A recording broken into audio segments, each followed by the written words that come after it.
Could you please introduce yourself? Hi, my name's Lee Shulman. I'm the founder of the Anonymous Project.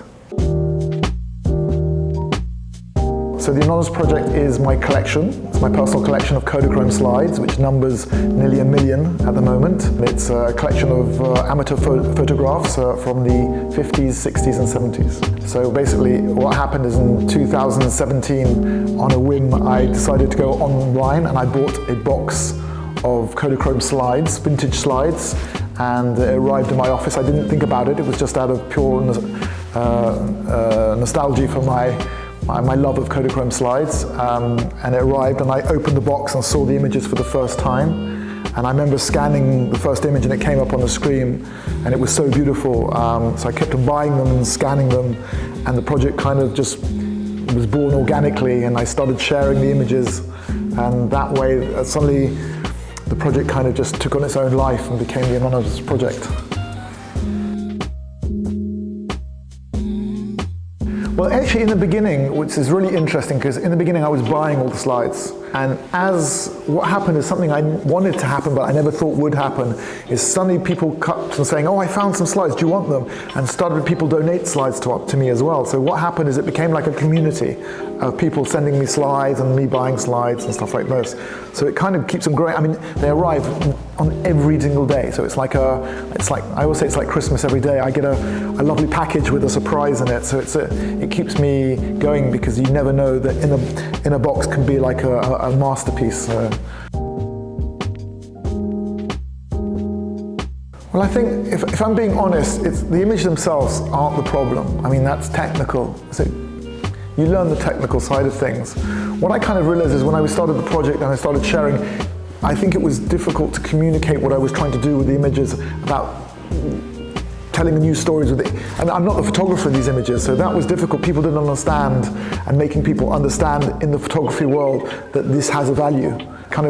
It was to make people understand that it's not because you have a certain name that it's a great photo. What's important about a photo is the image itself. So that was a difficult challenge to kind of confront the photography world, which is very established. As you say, what's amazing is that there are a lot of photos I haven't seen for the very first time, and there's some classics that I love and I rediscover. Even ones that I think there's a photo which is actually it's close to me here, is actually a photo taken in the UK, I think in Scotland, of some kids running on a beach, but it's raining and it's pouring and they're in anoraks, which is a moment, often you see people running on the beach when it's sunny and it's joyful, but this is actually the opposite. It's dark clouds and they're running what we call chasing the tide. I think we all did it. We used to run away from the water when the tide was coming in. It's something I think we've all done when we go to the sea, and it's something we do, but it's in a different context because it's raining and there's a girl in a red anorak and she comes out very strong because it's a black beach, and it's a very strong graphic photo. I think seeing it printed up for the first time, I find it a very powerful image and a very fun image as well. So I mean, obviously a lot of people know that beach, so when I posted it, a lot of people had memories of being on that exact beach, because to have a black beach, volcanic beach, like in the UK, is very rare to have a black beach like this. So it's in Aberystwyth, which is in Scotland, and I think so a lot of people contacted me and said, oh, I remember when I was young going to that beach. It feels closer to my upbringing, so it feels closer to home. We all become anonymous at some point, unfortunately, in our life. I mean, that's where we all have names, and we talk about that today, but in 3 generations we're forgotten. Generally, we worked it out that no one really remembers their great-grandparents and after that. So we kind of all fall into anonymity in some respect. It's interesting that if we take away the name, the date, the place, and we just look at the emotional side of what's going on, which is what this is about, it's something very pure, I find. Less is more, as they say. It's difficult because that would be a bit of an egotistical thing to say, but obviously I'm very honoured. I feel very privileged to do the work I do.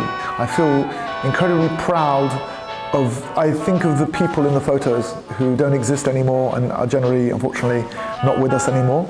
But I think about them and I think about bringing them back to life and giving them, it's a lot of respect for me. So that makes me, I feel more proud for them, that I've given them a new life and telling their story. That's something that I think on a constant day that keeps me going. Well, I think my inspiration comes from all around me, actually. My inspiration comes from people. I'm a very much an observer. I walk around, I look, I speak, I'm curious. I think being curious is really important. You know, it's very easy to talk about yourself, but I think sometimes it's being a good listener is something I think undervalued. I think sometimes we should listen more than we should talk. So. I think you should always have something to say. You can't just do things without a thought behind it. And I think basically is that when you do something, question why you do it. You have to question why you do something. You know, it's funny because people think I'm a very nostalgic person, but I'm actually not nostalgic, even though I have nostalgia for certain little things.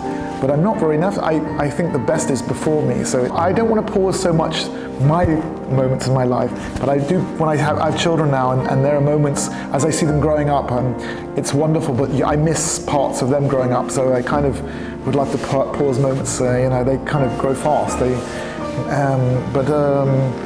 yeah, I think I'm always trying to go forward. I think it's very important to never stop. Sometimes you need to look left and right, but you should always keep going forward. Otherwise, it's dangerous.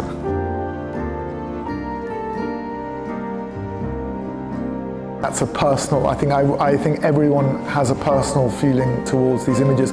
I mean, it's interesting. It's not so much what I think about these images, but what people think about these images. When you look at the photos, you see people sharing a moment generally, and that's kind of what makes us human. That when we talk about a good memory, we talk about a memory. Usually, it's about sharing a moment with somebody. So I think maybe if we thought about that a little bit more and thought about us as a bigger family in the world, and this is what it's about. It's about family and being part of a bigger family.